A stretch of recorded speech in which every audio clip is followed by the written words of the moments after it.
औज़ुबिल्लाहि मिनश्शैतानिर्रजीम बिस्मिल्लाहिर्रहमानिर्रहीम। मेरा नाम वसीम असगर है और 9th क्लास का चैप्टर नंबर 2 है एक्सरसाइज, और एक्सरसाइज के हम शॉर्ट क्वेश्चन आज पढ़ रहे हैं। तो स्मार्ट सिलेबस के मुताबिक जो है हम तैयारी कर रहे हैं। तो स्मार्ट सिलेबस में जो शॉर्ट क्वेश्चन है वो आपके सामने लिखे हुए हैं, जैसे कि 3 to 8 है और 12 और 13 है।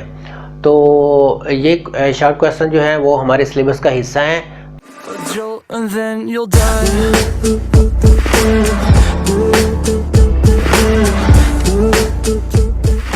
तो सबसे पहले जो शॉर्ट क्वेश्चन है, मतलब कि 3 और 7 जो है वो हम बाद में करेंगे, और बाकी जो शॉर्ट क्वेश्चन है वो हम सबसे पहले कर लेते हैं। तो पहले क्या है, शेल और सब शेल में फ़र्क और हर एक की मिसाल। तो जो शेल होता है जिसमें इलेक्ट्रॉन, ठीक है, न्यूक्लियस के गिर्द जिसमें इलेक्ट्रॉन मुसलसल हरकत कर रहे होते हैं, वो क्या कहलाता है, शेल कहलाता है। जबकि शेल्स में सब शेल पाए जाते हैं, ठीक है। तो इलेक्ट्रॉनिक जो हम कॉन्फ़िगरेशन करते हैं तो वो सब शेल्स के लिहाज से करते हैं। जैसा कि ये मैं आपके सामने लिखता हूँ कि ये क्या है, ये मैंने स्ट्रक्चर बनाया है एटम का, और इसमें क्या है कि ये शेल है, ठीक है। ये के हो गया, ये एल हो गया, ठीक है, और उसके बाद आगे क्या है, एम हो गया, और ये क्या हो गया, एन हो गया, ठीक है। तो आपने क्या कहना है कि न्यूक्लियस के गिर्द जहाँ इलेक्ट्रॉन है अपनी मुसलसल हरकत कर रहे हैं या न्यूक्लियस के गिर्द घूम रहे हैं, वो शेल कहलाता है। और शेल में क्या पाए जाते हैं, सब शेल पाए जाते हैं, ठीक है। सब शेल जो है वो क्या है कि इलेक्ट्रॉनिक कॉन्फ़िगरेशन जो है सब शेल में की जाती है। और आप इसकी मिसाल भी दे सकते हैं कि के, एल, एम और एन जो है ये शेल हैं, और शेल में सब शेल पाए जाते हैं। सब शेल जो है वो है एस, पी, डी और एफ, ठीक है। हमारे पास जो सब शेल पाए जाते हैं वो है एस, पी, डी और एफ हो गए। और जो के है, ठीक है, के में क्या है कि सब शेल सिर्फ एस पाया जाता है। और उसके बाद एल है, एल में पाया जाता है एस और पी। और एम में क्या है, एस, पी और डी सब शेल पाया जाता है, ठीक है। मैं लिख देता हूँ शेल, और ये हो गया सब शेल। और एन में क्या है, एस, पी, डी और एफ। आई होप कि आपको क्वेश्चन नंबर 4 की समझ आ चुकी होगी। और उसके बाद हम क्वेश्चन नंबर 5 पढ़ते हैं। क्वेश्चन नंबर 5 क्या है कि एक एलिमेंट का एटॉमिक नंबर 15 है, ठीक है। एटम के एल और एम शेल में कितने इलेक्ट्रॉन्स होंगे। तो सबसे पहले हम इलेक्ट्रॉनिक कॉन्फ़िगरेशन करते हैं। तो कोई भी एलिमेंट है जिसका एटॉमिक नंबर 15 है, तो 1s2 हो गया, 2s2, 2p6 और 3s2। और इसके बाद क्या हो जाएगा, ये हो गया 10 तो 12 और 3 15, ठीक है। तो आप देख सकते हैं 2, 4 और 6 10 और 5 15, ठीक है। इलेक्ट्रॉनिक कॉन्फ़िगरेशन जो है वो मैंने पहले इसका लेक्चर दिया हुआ है। 18 एलिमेंट्स के इलेक्ट्रॉनिक कॉन्फ़िगरेशन है, तो उसमें तकरीबन हमने 10 से 12 इलेक्ट्रॉनिक कॉन्फ़िगरेशन की हुई है, तो वो मेरी वीडियो आप देख सकते हैं। अच्छा, तो इसमें क्या है कि के शेल हमें पता होना चाहिए था कि के में मैक्सिमम 2 इलेक्ट्रॉन आ सकते हैं, और एल में 8 आ सकते हैं, और एम में मैक्सिमम 18, और एन में क्या है 32 आ सकते हैं। तो हम क्या करते हैं कि देखते हैं कि कितने कितने इलेक्ट्रॉन आते हैं। तो पहला शेल के है, इसमें 2 इलेक्ट्रॉन आ गए। दूसरा एल है, इसमें 8 आ गए। और तीसरा एम है, और एम में कितने आ गए, 5 आ गए। आप देख सकते हैं कि के शेल में यानी मीन के 1s2 का मतलब कि पहला शेल है, और 2s2 2p से ये 8 इलेक्ट्रॉन दूसरे में आ गए, और बाकी जो 5 बचे तो तीसरे शेल में 5 आ गए। हम कह सकते हैं आपने क्या करना है कि इस तरह इलेक्ट्रॉनिक कॉन्फ़िगरेशन ले लेनी है, फिर आपने कहना है कि के में जो है वो 2 आते हैं, एल में 8 आते हैं, और एम में 5 इलेक्ट्रॉन्स आते हैं। आई होप कि आपको क्वेश्चन नंबर 5 की समझ आ गई होगी। उसके बाद हम क्वेश्चन नंबर 6 की तरफ चलते हैं। अच्छा, जो क्वेश्चन नंबर 6 है इसमें क्या बोलता है कि ये जो एल्युमिनियम है, ठीक है, ये एल्युमिनियम का जो आयन है, ठीक है, +3। वैसे एल्युमिनियम की एटॉमिक नंबर तो होता है 30, ठीक है। +3 का क्या मतलब है कि 3 इलेक्ट्रॉन इसमें से निकल गए, तो हम प्लस इस तरह हो जाएगा 13 - 3 और ये आ गया 10, ठीक है। तो अब हमने इसके इलेक्ट्रॉनिक कन्फिग्रेशन लिखनी है। तो इलेक्ट्रॉनिक कन्फिग्रेशन कैसे होगी कि जैसा कि ये आ गया हमारे पास 1s2, ठीक है, Al+3 है, तो 2s2 आ गया और 2p6 आ गया। तो आप बता सकते हैं कि इसका जो बैरूनी शेल है, ठीक है, पूछ रहे कितने इलेक्ट्रॉन है, तो 8 इलेक्ट्रॉन जो हैं वो एल्यूमिनियम के बैरूनी शेल में है। अच्छा, उसके बाद हम क्वेश्चन नंबर 7 की तरफ चलते हैं कि जब कोई एटम इलेक्ट्रॉन हासिल या खारिज करता है, इस एटम पर कौन सा चार्ज आता है। तो ये बात याद रखिएगा कि एटम एक न्यूट्रल पार्टिकल है, एटम के ऊपर कोई चार्ज नहीं होता। अच्छा, एटम क्या करता है, या तो इलेक्ट्रॉन हासिल करता है या खारिज करता है। आप ये देखें ना कि जैसा कि एक एटम है, ठीक है, जैसे कि एल्यूमिनियम आप लगा लें, ठीक है, इसका एटॉमिक नंबर वैसे होता है 13, ठीक है, 13 होता है। पहले में 2 इलेक्ट्रॉन, ठीक है, बल्कि ना हम दूसरा लगा लेते हैं, सोडियम लगा लेते हैं, ठीक है। सोडियम में से एक इलेक्ट्रॉन निकलता है तो इस पर प्लस चार्ज आ जाता है, और क्लोरीन में इलेक्ट्रॉन दाखिल होता है तो उस पर नेगेटिव चार्ज आ जाता है। अच्छा, तो कोई एटम इलेक्ट्रॉन हासिल या खारिज करे, अगर कोई भी एटम इलेक्ट्रॉन खारिज करता है तो उस पर प्लस चार्ज आ जाता है, अगर हासिल करता है तो उस पर माइनस चार्ज, जैसा कि ये क्लोरीन। अच्छा, ये इस पर प्लस चार्ज क्यों आया, ये हम यहाँ पे डिस्कस करते हैं। जैसा कि सोडियम का एटॉमिक नंबर है 11, ठीक है, तो पहले शेल में आ गया 2 इलेक्ट्रॉन, दूसरे में आ गया 8 इलेक्ट्रॉन, तीसरे में आ गया 1 इलेक्ट्रॉन, ठीक है। तो ये एक न्यूट्रल पार्टिकल था, जैसे ही इलेक्ट्रॉन बाहर निकला ना, ठीक है, तो प्रोटॉन की तादाद बढ़ गई ना और इलेक्ट्रॉन की तादाद कम हो गई, इसलिए इस पर प्लस चार्ज आ गया।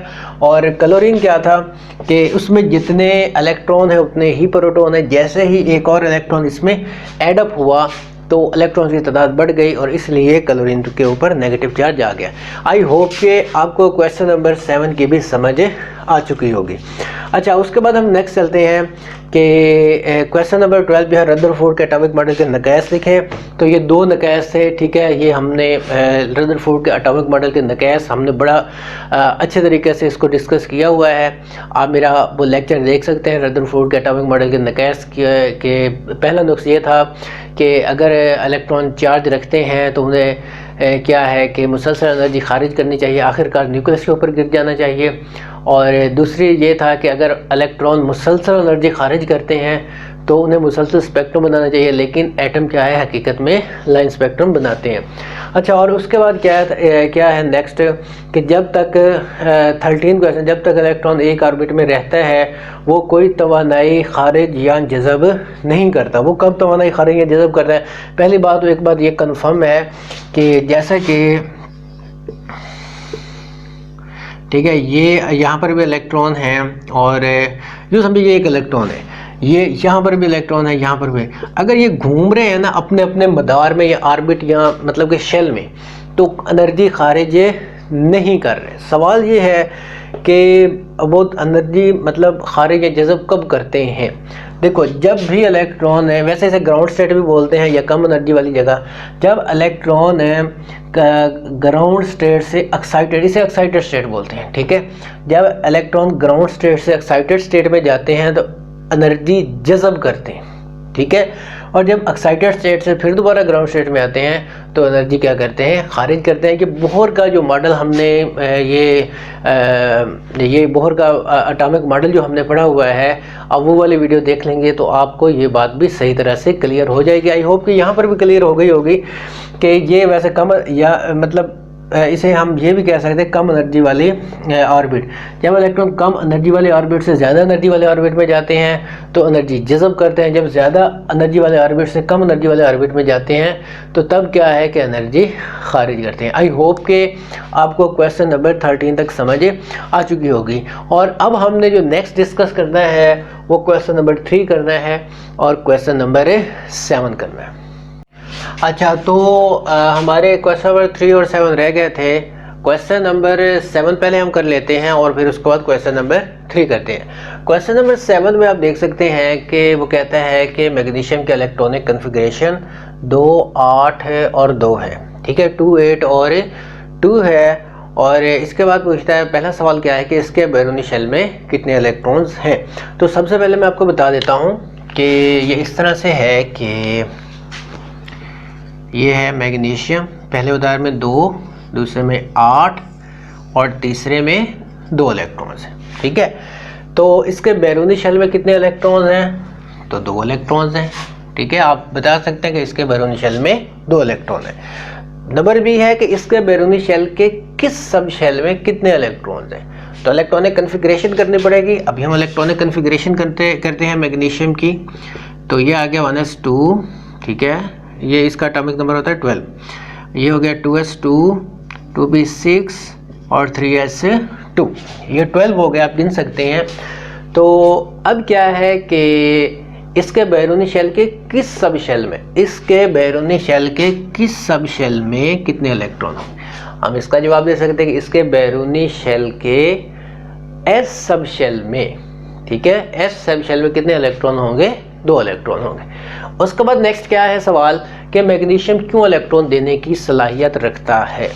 तो इसका जवाब ये है कि नोबल गैसों की तरह इलेक्ट्रॉनिक कन्फिग्रेशन बनाने के लिए, या इसका जवाब ये भी हो सकता है कि according to octet duplet rule अपने आखिरी मदार में 8 यानी ऑक्टेट रूल के मुताबिक अपने आखिरी मदार में 8 इलेक्ट्रॉन पूरे करने के लिए। अब देखें ना कि मैग्नीशियम के अगर आखिरी मदार में ये 2 इलेक्ट्रॉन निकल गए तो फिर क्या है कि इसके आखिरी मदार में 8 इलेक्ट्रॉन आ जाएंगे। ये नोबल गैस जैसे इलेक्ट्रॉनिक कन्फिग्रेशन है, तो हर एटम चाहता है कि उसके आखिरी मदार में 8 या 2 इलेक्ट्रॉन हो, इसलिए वो इलेक्ट्रॉन लूज़ करता है या इलेक्ट्रॉन एक्सेप्ट करता है। आई होप कि आपको क्वेश्चन नंबर 7 की सही तरह से समझ आ चुकी होगी। अब हम क्वेश्चन नंबर 3 की तरफ चलते हैं। क्वेश्चन नंबर 3 में क्या है कि फास्फोरस आयन का एटॉमिक सिंबल, ये फास्फोरस नहीं है, फास्फोरस आयन है। अगर फास्फोरस होती तो और बात थी, फास्फोरस आयन है तो और बात है। अच्छा, इसमें क्या पूछता है? पहला सवाल है कि आयन में कितने प्रोटॉन्स, इलेक्ट्रॉन्स और न्यूट्रॉन्स हैं। तो आसान सी बात है कि ये ये एटॉमिक नंबर लिखा हुआ है। जो एटॉमिक नंबर होता है दरअसल वही प्रोटॉन होते हैं। तो हम कह सकते हैं कि इसमें जो प्रोटॉन हैं वो हैं 15, ठीक है। अच्छा, तो उसके बाद इलेक्ट्रॉन्स हैं, तो ये -3 यानी फास्फोरस से 3 इलेक्ट्रॉन कबूल किए हैं, ठीक है। तो 15 और जमा 3 कितने हो जाएंगे? 18 हो जाएंगे। तो इलेक्ट्रॉन कितने हो गए? 18। न्यूट्रॉन कितने हैं? तो हमने क्या करना है कि हमारे पास एक फार्मूला है कि A = n+G, तो ये बल्कि n ये न्यूट्रॉन वाला लिख लेता हूँ। अच्छा, तो एटॉमिक मास, ये एटॉमिक नंबर, एटॉमिक मास क्या है? 31 है, और ये न्यूट्रॉन आ गए, और नंबर क्या है? ये 15 है एटॉमिक नंबर। तो ये 31 - 15 आ गया, और ये 16 जो है इसमें न्यूट्रॉन पाए जाते हैं। आई होप कि आपको ये ए वाला जो पोर्शन है क्वेश्चन नंबर 3 का, ये आपको समझ आ चुका होगा। यानी न्यूट्रॉन हमारे पास से कितने होंगे? 16 होंगे। उसके बाद क्या है कि आयन की इलेक्ट्रॉनिक कन्फिग्रेशन की डायग्राम बनाएं। इंतहाई इजी है। एक तो इलेक्ट्रॉनिक कन्फिग्रेशन हम करते हैं, फिर हम डायग्राम बनाते हैं। तो इसका एटॉमिक नंबर अब हो गया 18, ठीक है। तो ये हो जाएगा 1s2, 2s2, 2p6, 3s2 और 3p ये हो जाएगा 6, ठीक है। यानी p की माइनस से 3 माइनस हो गया, 15 और 31 है। तो आई होप कि आपको समझ आ गई होगी कि इस तरह इसके इलेक्ट्रॉनिक कन्फिग्रेशन है। फिर क्या है कि डायग्राम बड़ी इजी है। पहले मदार में है 2 इलेक्ट्रॉन, ठीक है। तो ये मैंने बना दिए 2 इलेक्ट्रॉन हो गए, ठीक है। और दूसरे मदार में कितने हैं? पहले में दूसरे में है 8, ठीक है। ये हो गया 2, 2 4, 2 6 और 2 8। और तीसरा मदार जो है उसमें भी हम देख सकते हैं कि कितने इलेक्ट्रॉन हैं, वो भी 8 आ रहे हैं। 2, 2 4, 2 6 और 2 8। आई होप कि आपको क्या है कि आयन की इलेक्ट्रॉनिक कन्फिग्रेशन की डायग्राम की भी समझ आ गई होगी। बी वाला रह गया था कि आयन का नाम क्या है। इसका आयन का जो नाम है वो है फॉस्फाइड आयन, ठीक हो गया। अच्छा, तो फिर उसके बाद डी लास्ट वाला ऑप्शन है कि इस नोबल गैस का नाम बताएं जिसकी इलेक्ट्रॉनिक कन्फिग्रेशन फास्फोरस आयन जैसी होगी। तो आर्गन जो है इस कौन सी नोबल गैस है? आर्गन, ठीक है। आर्गन जो है उसका एटॉमिक नंबर होता है 18, समझ आ रही है। तो जिसके इलेक्ट्रॉनिक कन्फिग्रेशन फास्फोरस आयन जैसी होगी तो आर्गन का एटॉमिक नंबर 18 होता है। तो सो हम कहेंगे कि जो आर्गन है उसकी इलेक्ट्रॉनिक कन्फिग्रेशन जो है वो फास्फोरस आयन जैसी है। इसके साथ ही चैप्टर नंबर 2 की एक्सरसाइज जो है वो हमारी ख़त्म हो गई। आई होप कि आपको समझ आ गई होगी, और अगर आपको मेरी वीडियो अच्छी लगे तो प्लीज़ लाइक कर दीजिएगा और मेरे चैनल को सब्सक्राइब कर दीजिएगा। अगर बहुत अच्छी लगती हैं तो प्लीज़ शेयर भी कर दीजिए।